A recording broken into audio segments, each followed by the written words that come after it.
Yale Podcast Network.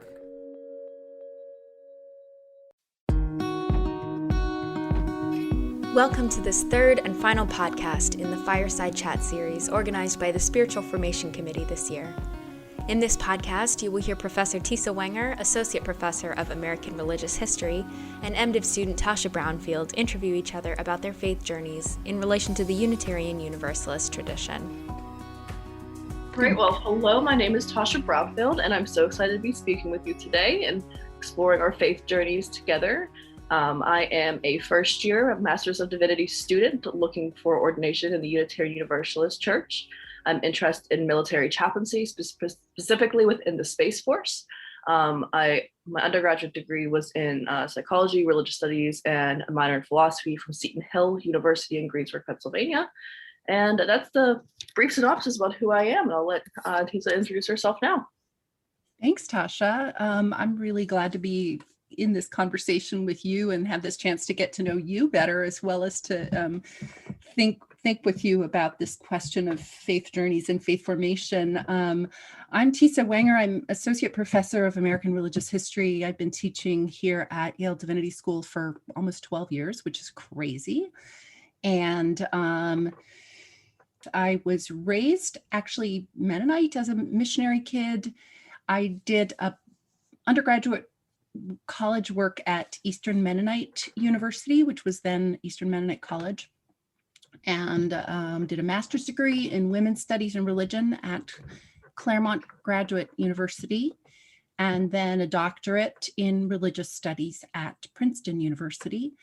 After the PhD, I taught briefly at Arizona State University for about 5 years, and then moved here to Yale. So I'm interested in my scholarship in questions of race, imperialism, and American religion, and the intersections of those themes. So, yeah. And I think it is important for us to acknowledge it now that Tisa and I are both very nervous and having this public record be out there.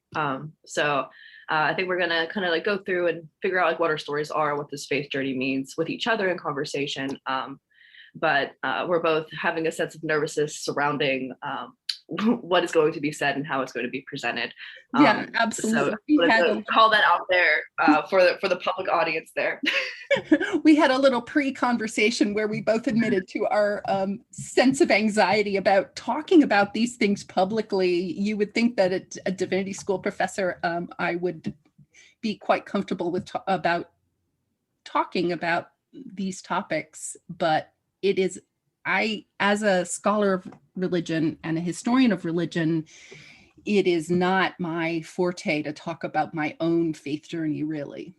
Yeah, I think I find that commonly among Unitarian Universalist leaders as well, because you're ministering to such a wide group of people that it's really hard. Sometimes you kind of keep that really explicit story of yourself a little more closed off in order to be able to minister to everyone authentically, at least what I've heard from other people. It's not been my experience. I'm generally pretty open with myself, and they know what, walking into a room, but I find that commonality of faith journey for Unitarian Universalists be a little bit harder to articulate in public spaces, especially. So I think that is a weird niche of Unitarian Universalism that isn't as talked about because the context isn't even as talked about as much. Yeah, but, you could be right. And I think for me, part of it is also that I never really saw myself as going into ministry. And I still don't, never had a call to ministry, never planned to teach at a divinity school. I love teaching at a divinity school now that I'm here, but it wasn't really sort of my goal coming into the profession. I saw myself as a scholar, a historian. My own faith journey and movement into Unitarian Universalism was kind of separate from my scholarship. And so the two, they have only awkwardly been conjoined, let me just say. So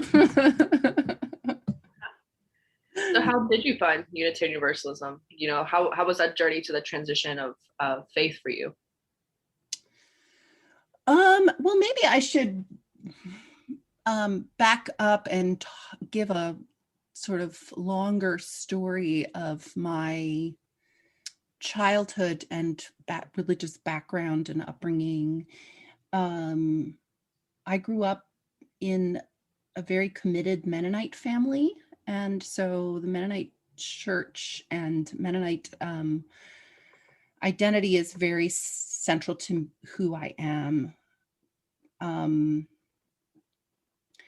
My parents, before I was born, they met in college at Eastern Mennonite College and decided to become missionaries. And so my name, Tisa, comes from Zambia, where they were missionaries in the mid 60s before I was born.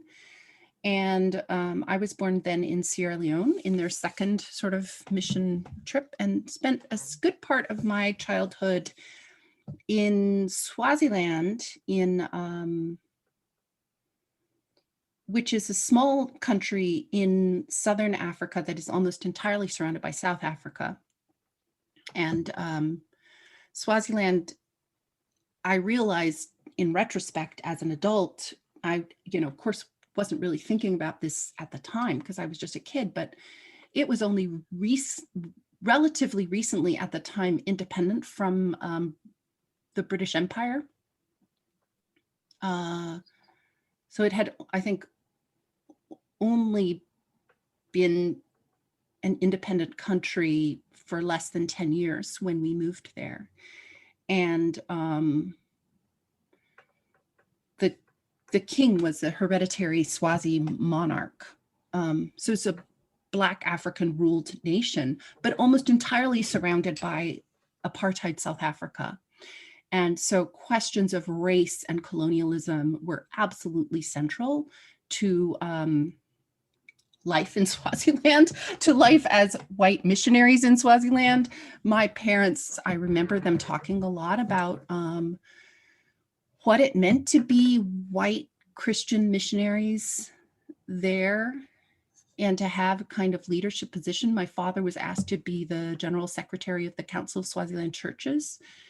And he didn't want to do it because he thought that position should be held by a Swazi person, but he was kind of prevailed upon by Swazi church leaders to take the position at least for a while. And so he served in that role for about 3 years before we left. And one reason that my parents decided to leave is that they felt, again, that it was inappropriate for a white missionary to be in that role.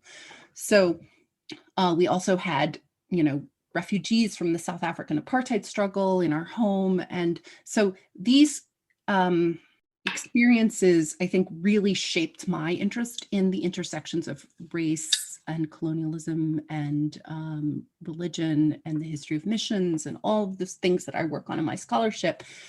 I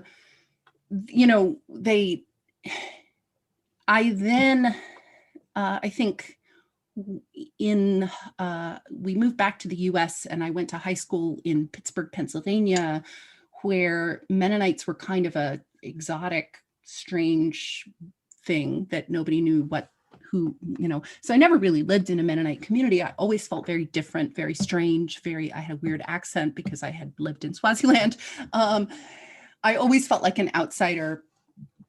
And by the time I got to college, I think I sort of was both in a feminist awakening and thinking critically and globally about religion, and felt like, started to think, gosh, if I had been born somewhere else, I probably wouldn't be a Christian. In the years after college, felt increasingly out of place and uncomfortable with that, with the Mennonite church. And especially, when I was in graduate school and sort of attending a Mennonite church briefly, even in my first job at Arizona State, my husband and I started going, he grew up Mennonite as well. We started going to a Mennonite church there because it was such a new context to us, Arizona. Neither of us were from there at all. We wanted to know somebody. We wanted something familiar, right? Like we knew that if we went to a Mennonite church, it's a small faith community. We would meet somebody who knew, who we knew, we would know somebody who knew somebody who knew somebody, right? It would feel comfortable. It would feel home. So we went there, but then it was so uncomfortable for me, actually, because it seemed to clash with the themes of my scholarship. I work, among other things, on Native American history and the history of Christian missions and the way that white Christian missions have contributed historically to the dispossession of Native people in the United States. So at this small Mennonite church in Arizona, there were some visiting missionaries from the Hopi Reservation in Arizona who were, talking about the heathenism that they had witnessed among the Hopi. And I just couldn't anymore. It was like, I have to say, that was just the end for me. I couldn't remain a Mennonite. I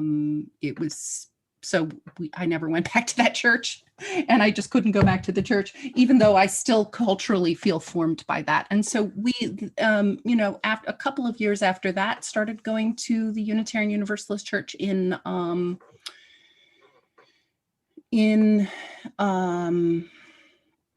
Chandler, Arizona, close to where we lived, and kind of felt at home there with the openness, the sense of a kind of spiritual community that was open and didn't make any assumptions about, who you were or what you believed. That there's a real spiritual community, but not a kind of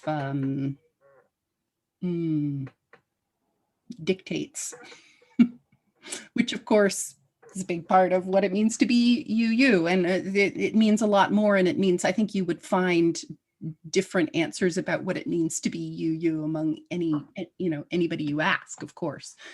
But for me, that was what it was. It was like, here's a place where we can pursue a spiritual journey, where we can, where social justice, commitment to social justice and work for social justice is really important, as well as a kind of spiritual community that doesn't make assumptions about who I am or what I believe because I'm here. So that was a very, very, very long answer to your question, but now I want to ask you to tell us something about your spiritual background and journey and how you got to where you are here today.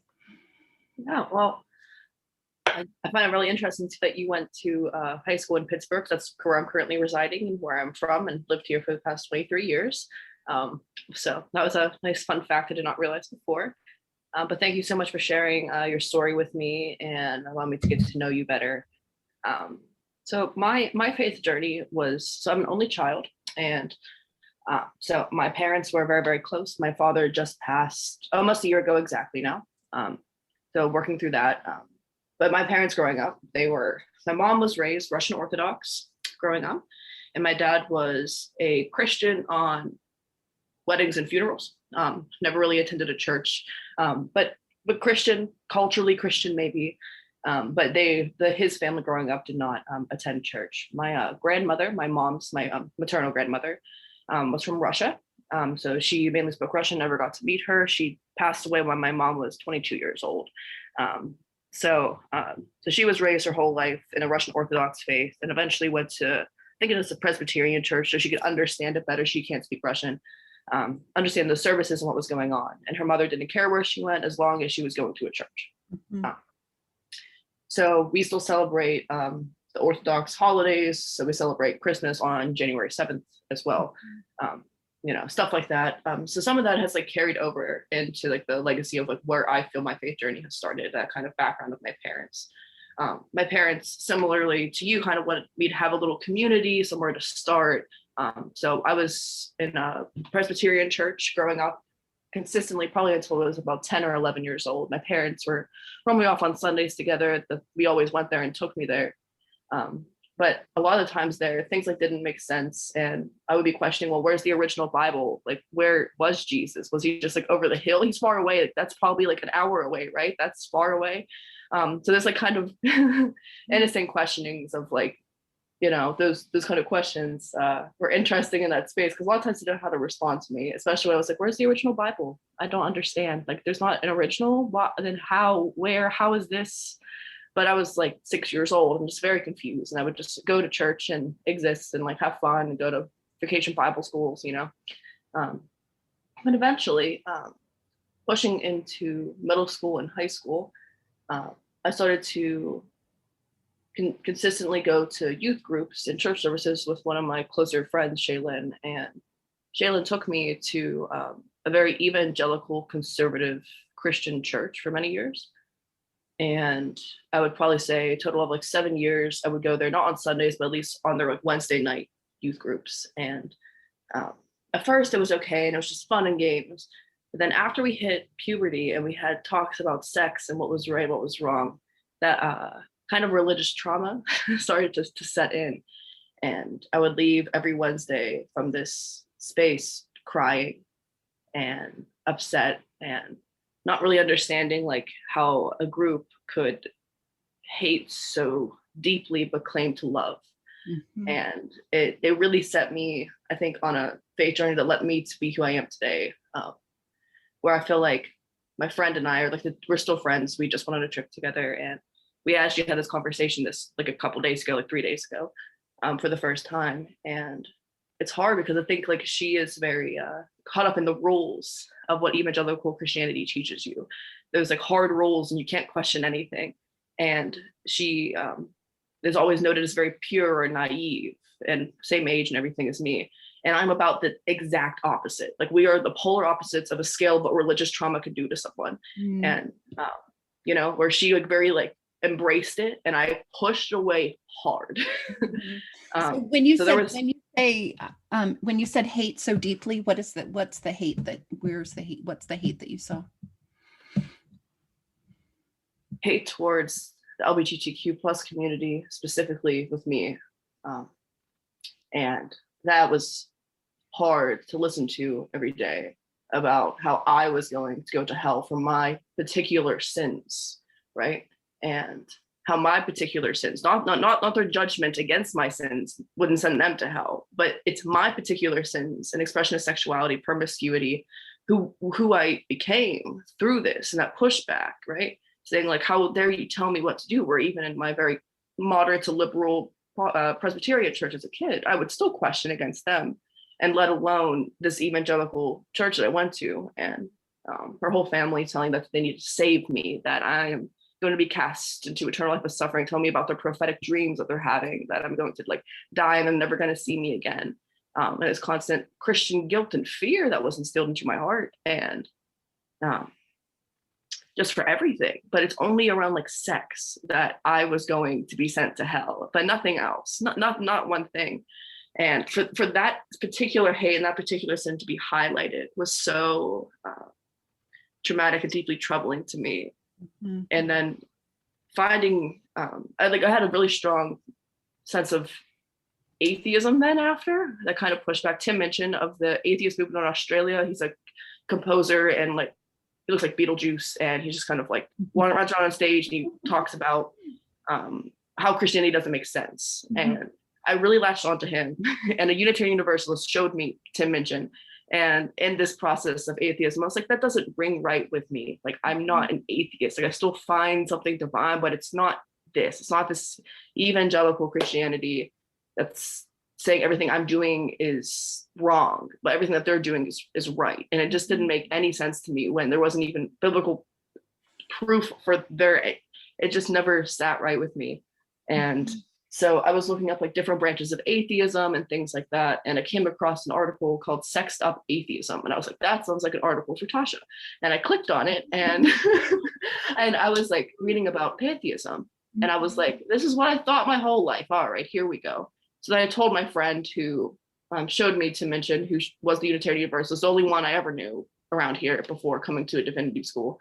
And I went to his church eventually for the coming of age service, is the one I ended up landing on. And all these 8th grade kids were in the front of the church who just went on a journey to figure out what their faith was. So the summer program they had led them through the different areas in Pittsburgh that they could find different religions from covens, pagan covens, to all branches of Christianity, to places of Judaism, to Buddhism, to everything they could get, they got.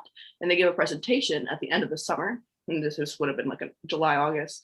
And they gave a presentation on what they thought God to be or not to be, what they feel like their faith was in reference to all these different places they experienced. And I was thinking, this is what I wish I had my whole life. Mm-hmm. This questioning, this ability to not be told what is right or what is wrong, but to ask, what do you feel is right or wrong? Mm-hmm. And I like never looked back from Unitarian Universalism after that service, because I was like, this is, if I had it as a kid, like this, I wouldn't be feeling all these things now. And I would be able to learn and understand myself and community better, and dialogue, and my questions wouldn't be looked at as heretical, but be looked at as something that's needed. Mm-hmm. And I was like, this is my home. Tasha, did you have the desire or the experience of seeking a place within Christianity that would be, because as you would be accepting of LGBTQ identities and experiences? Because I mean, as you know, there are a lot of Christians who are, right, very much welcoming and make a point of being welcoming. Did you know about that side of Christianity? And if you had, would it have made a difference? Did you know what I'm asking? Yeah, I know what you're asking. And I think, well, it took me into my undergrad at Seton Hill, which was a very small Catholic university near Pittsburgh. And it took that, the Catholics' radical love and acceptance towards me, mm-hmm. for me to be able to even appreciate Christianity again. I had such a negative pullback against it. And not that maybe all Christians were stupid, might be a harsh language, but in my young high school brain at 14, I was just like, how, like that doesn't even make any sense. And I would like watch like conspiracy theory documentaries about how Christianity is wrong, to like anything I could get to prove that I was going to be okay, mm-hmm. you know? But it really took Seton Hill and their radical love and acceptance of me and everything I was. Mm-hmm. I was the only non-Christian in the religious studies program.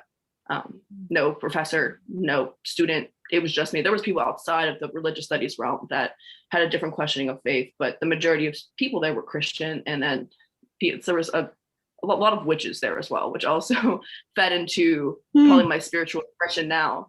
So it was like witches and Catholics and like me, and it was wild, but they loved and accepted me.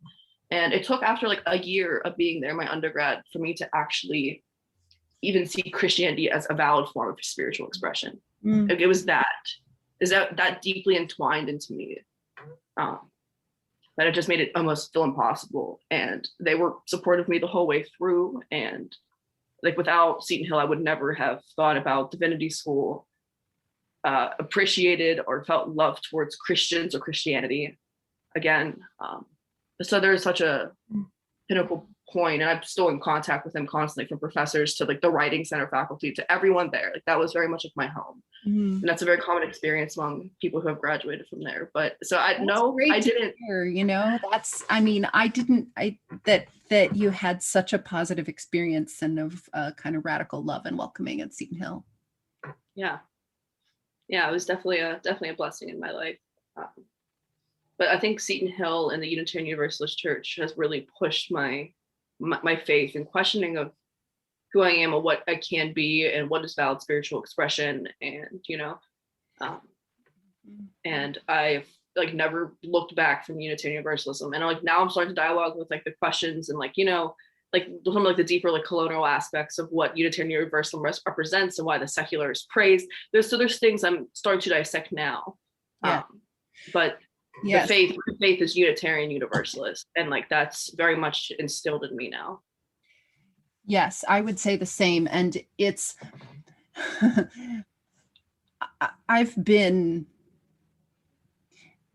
even for a long time, I was hesitant to call myself a Unitarian Universalist because I saw the problems with the history and, like you were just saying, the kind of colonialist and the overwhelming whiteness of it is also really troubling still, right? And of course, there are people of color who are UUs, and but in any case, the thing that keeps me within Unitarian Universalism, I think the most, is that when I voice all of these criticisms, people in the church say, yes, absolutely, let's talk about that more. I mean, there's never an anxiety about criticism. It's almost a tradition that is built around and welcomes internal self-criticism, and I enjoy that, while also having space for kind of positive community and what has always felt like real welcoming to me. So, and I feel like we should be clear here that there are Christians within Unitarian Universalism, and there are plenty of people who I think feel themselves to be somewhat refugees from Christianity, and people who identify spiritually in a variety of ways, and there's kind of space for that within Unitarian Universalism. I no longer consider myself a Christian, but consider myself kind of Christian adjacent, and I think throughout my adult life have wrestled in one way or another with Christianity. I remember, I at a certain point was like, I just can't believe this anymore, and I just don't have the Christian faith anymore. And I said this to one of my aunts, and she's like, why does it have to be about belief? And I thought, she's totally right. It shouldn't have to be about belief. I mean, it is about practice and commitment and community and wrestling. And I think for many Christians, that is the case, right? That it can be about that, as well as for, but that's certainly how being Unitarian Universalist feels for me. But I felt like for me, and I think with my particular upbringing, with especially the way that my father in particular approached being Christian, that it really was so much about belief, that when some of the belief no longer held true for me, that it didn't work for me to stay in it. And I also had so much struggle with what people assumed, as I said before. So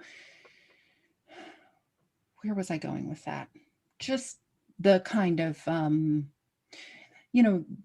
wrestling with Christianity for me has been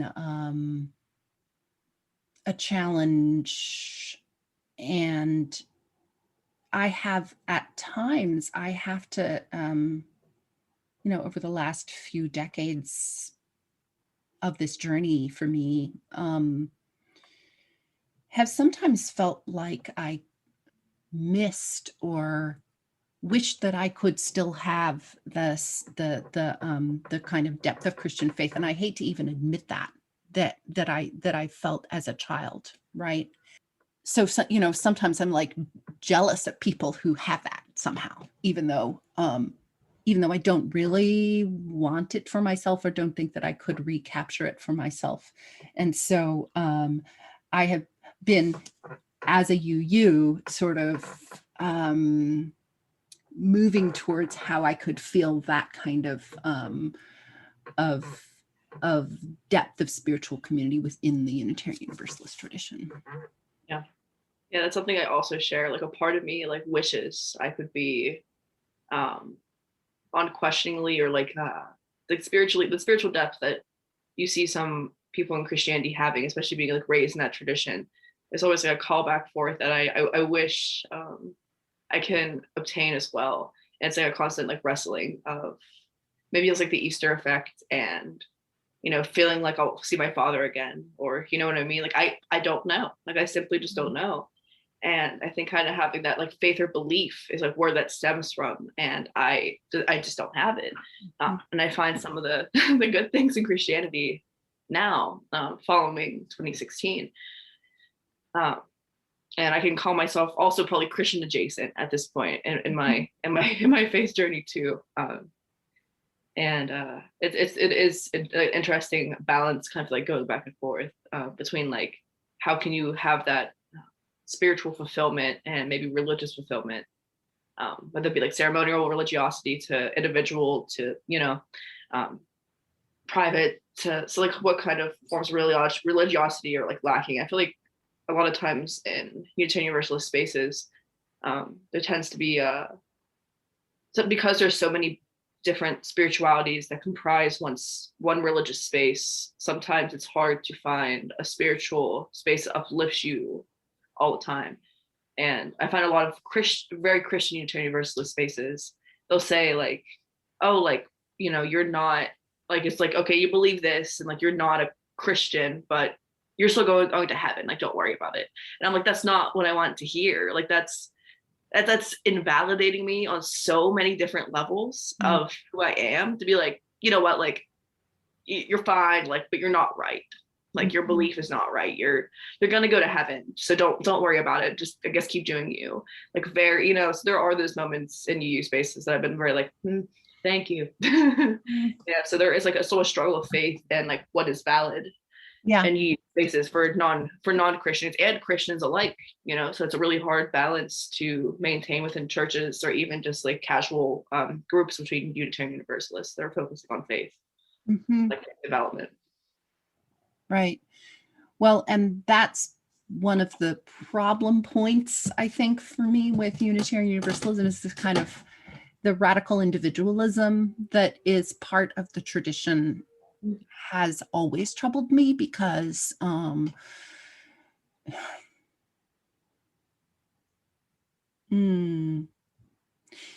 it's part of the tradition of liberalism that I think is implicated in a kind of privilege that can also make us as a tradition in the tendency maybe is to be too focused on the individual and on people's individual journeys.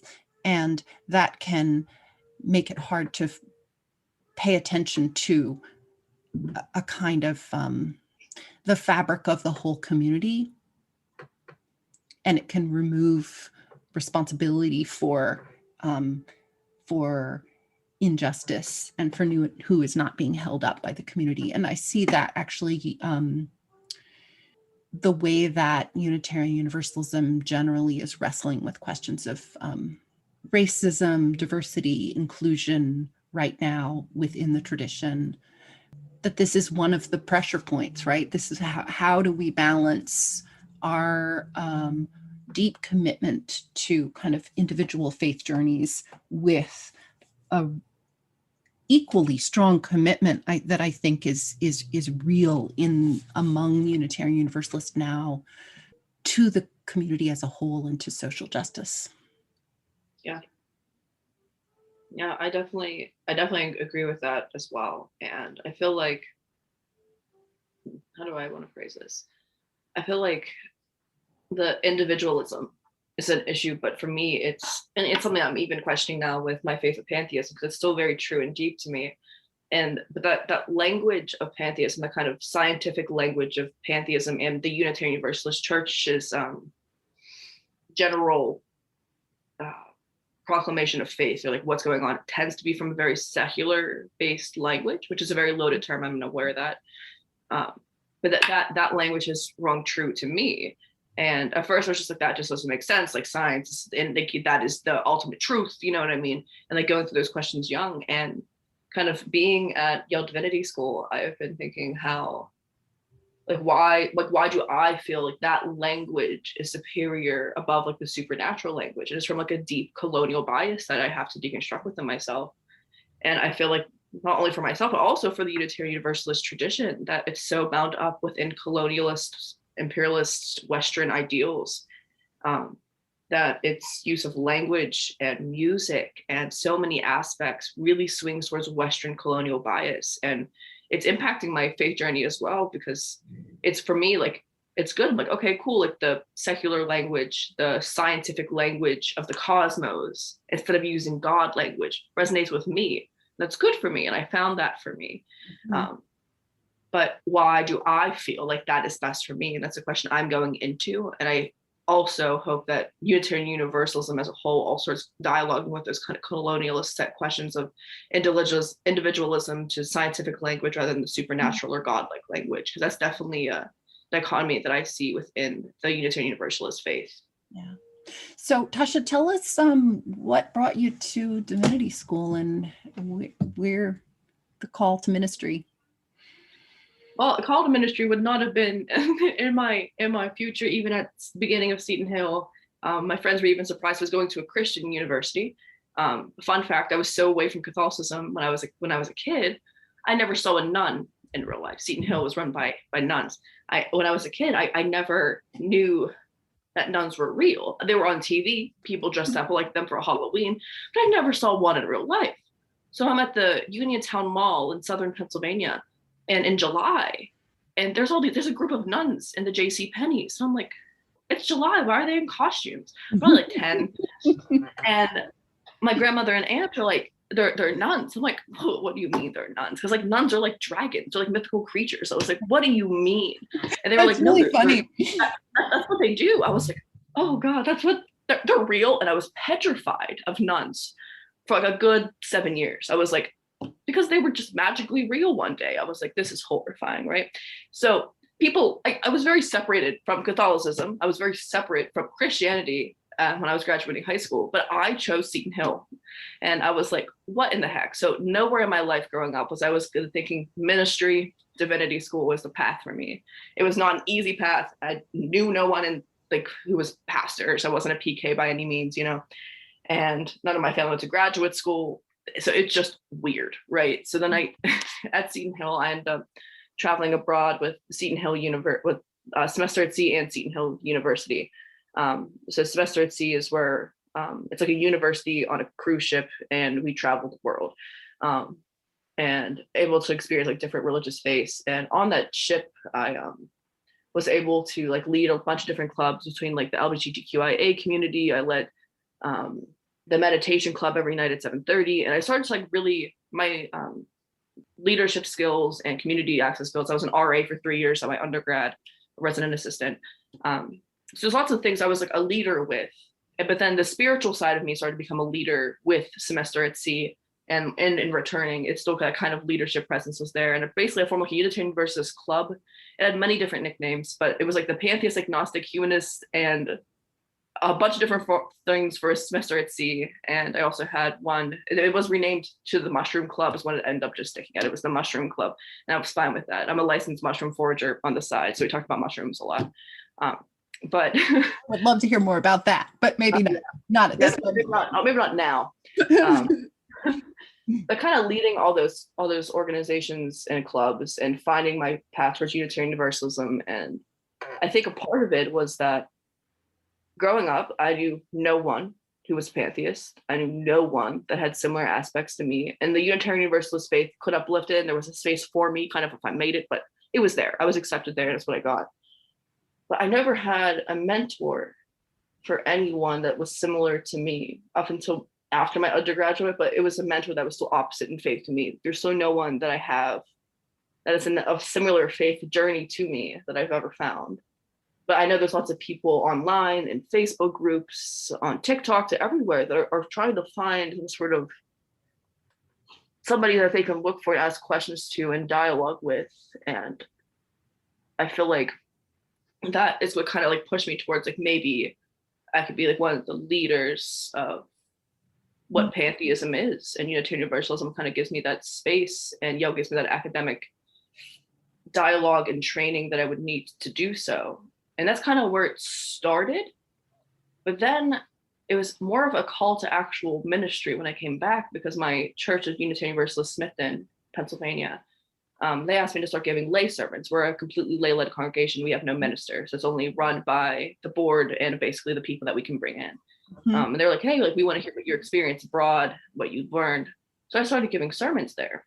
And one thing led to another. I started bringing in things from my religious studies degree at Seton Hill. I started bringing in my broad experience, and everything just kind of conglomerated together.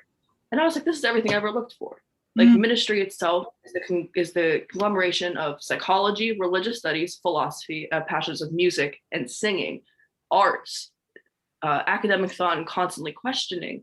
So like all these aspects of my life that I felt like I would have to lose at one point when I grew up or when I became an adult, they all just pushed together into this wonderful career of ministry.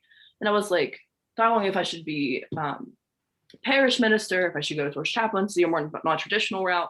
And I'm still in that kind of discernment process. But I've really found that Unitarian Universalist ministry allows me to combine everything in my life that I've ever been passionate about into one amazing, fruitful dialogue and question career that, although it has its issues, that it constantly fulfills me and allows me to question deeper. Because I feel like the issues that we've talked about that Unitarian Universalism kind of faces is issues that the rest of the world also faces outside of Unitarian Universalism, and that kind of bias that the whole world is kind of under. And I feel like the Unitarian Universalism and ministry really gives me a spot to truly become me and be able to stay me and constantly continue and evolve.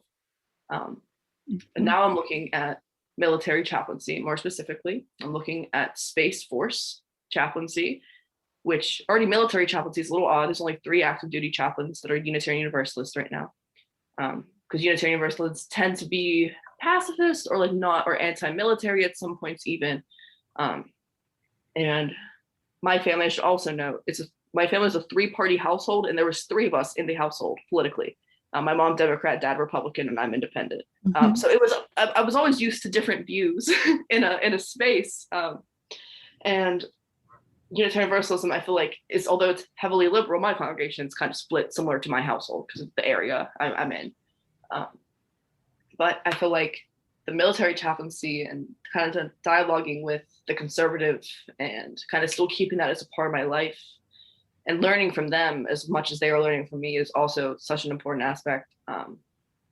But Space Force chaplaincy is where I'm being called, and I'm filling out the paperwork for chaplaincy candidacy program in the summer of 2022. And whether in 5 years or not, this will continue to be my path, I'm not sure. But I had the same feeling for Space Force chaplaincy as I did for ministry like 3 or 4 years ago. You know, like I kind of denial, like I know it's kind of probably happened, but like we're not going to let it happen. What gave you the idea of Space Force chaplaincy in the first place? So my dad in 2016 voted for Trump. He passed away before the 2020 election, and it was always just like the joke of the family, because like we always kind of like joke with each other despite our differences. And the Space Force was advertised and being created, and I was livid that the Space Force was being created. Maybe I shouldn't say this out loud, but I will. That's okay. But I was. So similar to how Antarctica is supposed to be like a place of like scientific refuge, or that no one can like claim the land, right? And space was supposed to be the same way, but the U.S. never signed a treaty in the 1970s to say that we won't colonize space effectively. There was them and one other nation in Africa, but I forget which one. Only 2 in the 70s after we got to the moon that they signed, say like, hey, like we don't promise to colonize space, but every other country in the world signed it. Of course, the United States did it. And now we're in the process, because I mean the military budget is huge. The only way that they're going to be able to get to space and bump up their cybersecurity protection satellite. That's mainly what Space Force is. It's looking at satellites and cybersecurity, because our cybersecurity is decently weak, and it's something that the United States really has to bump up on militarily. But then the space world also involves space travel, and the only way you can get to space, like that much money to get to space, is making it a branch of the military, right? And we're in the process of colonizing space. Like we're in like day one, step one of the colonization of outer space. Mm-hmm. And the U.S. it's going to have a lot of political aspects to it, but just the fact that we've Europe, United States, the Western world colonized the rest of the world. We saw how devastating that was. And I feel like as a Unitarian Universalist, and Unitarian Universalism generally, has a very unique opportunity to be a very needed voice in the colonization of space, mm-hmm. that gives space and room for dialogue.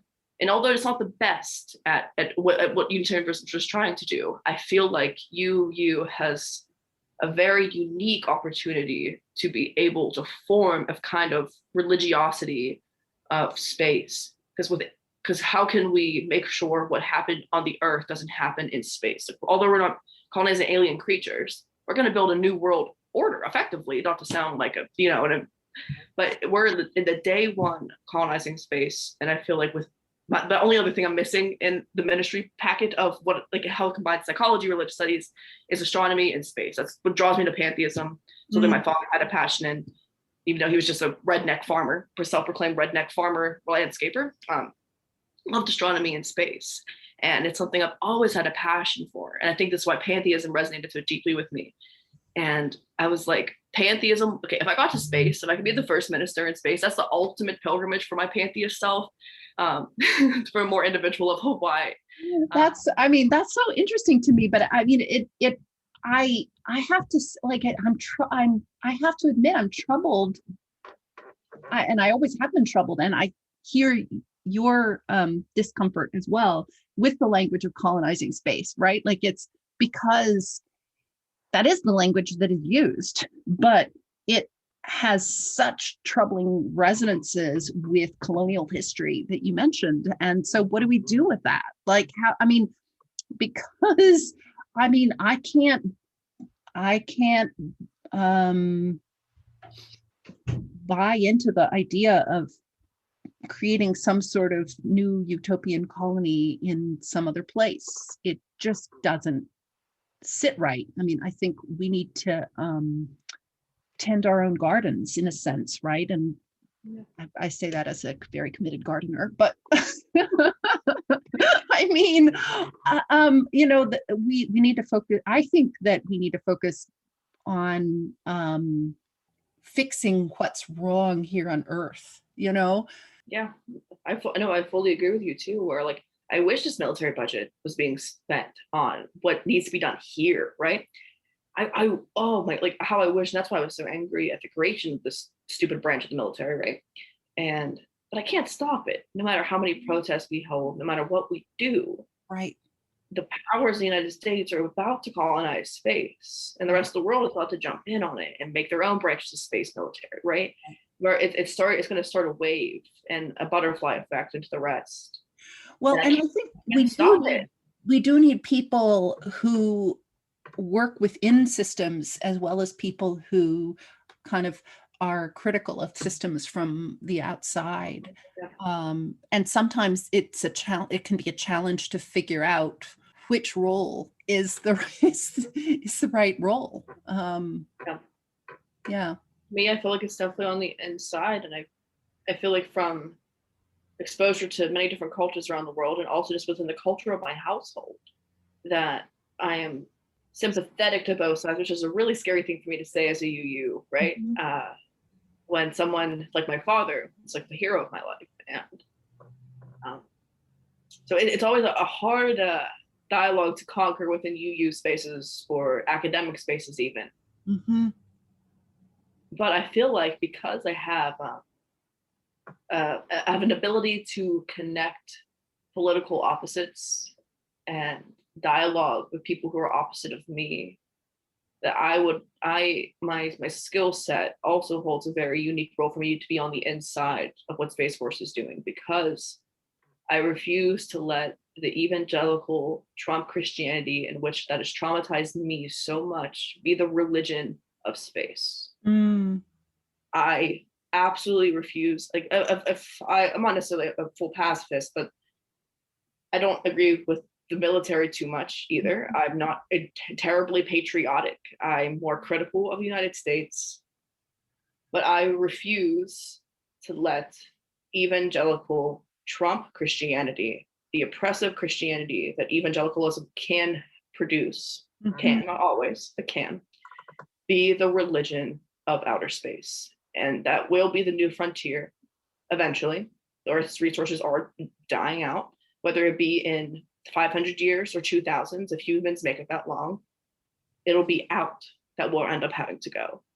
And this is like day one. And I'm in divinity school. It was formed while I was in the process of applying for divinity school. Space Force was like the true, like it was a talk about it before. But it became real when I started to enter divinity school, and the Space Force will be an up and running branch around the time I'm ordained. And it provides me just a weird avenue in which it just feels right. And like when I'm talking about it, I have chills, right? Like it's those moments that I'm like, this is where I belong. And it's gonna be hard for me to be in the military as a outwardly queer woman, right? And to be a chaplain, and not only just to be like an enlisted member, but to be like an officer ranking, which is what I would end up being if I followed through with this. To kind of have these very liberal, crazy identities and trying to balance the military is going to be an adventure. And I could easily martyr myself, and I'm going to try not to do that. And try to please don't. I walk that fine line between being authentically me, fighting for what I stand for, but doing what I have to do as well. And it's just calling me there, because I refuse to let the traumatic evangelical Christianity be the religion of space. And that's what it is right now. And I ethically cannot sit here and do nothing when I have all the tools in my belt to do so. You know, it's just such a calling for me. It's a perfect Tasha shaped hole for me to fit into. And it's wild. I didn't think this would be an option for me either. But space travel and religiosity and all these different things, and colonialism and religious trauma and pantheism and my father all kind of conglomerate into this kind of path towards Space Force, which is just a wild journey. I didn't think these words could even leave my mouth. I just, a Space Force, space travel, a minister chaplain, an intergalactic chaplain, maybe. Like what is this? And it's very odd. That is a wild journey for sure. And I love that you're pursuing this passion and the way that it all comes together. What a beautiful paradox. Thank you. It's definitely very Unitarian Universalist. Very Unitarian Universalist. And I think maybe that is a good place for us to end and wrap up the conversation. I feel like this has been such a fascinating journey of learning to know each other a little better. Especially with COVID, it's hard to, we've only spoken a couple times on Zoom, so I'm very happy to kind of have this space to get to know you more, and I'm very happy to get to know you via Zoom now. Likewise. So thank you for this. This has been a Fireside Chat featuring Professor Tisa Wenger and student Tasha Brownfield, sponsored by the Spiritual Formation Committee. Thank you for listening.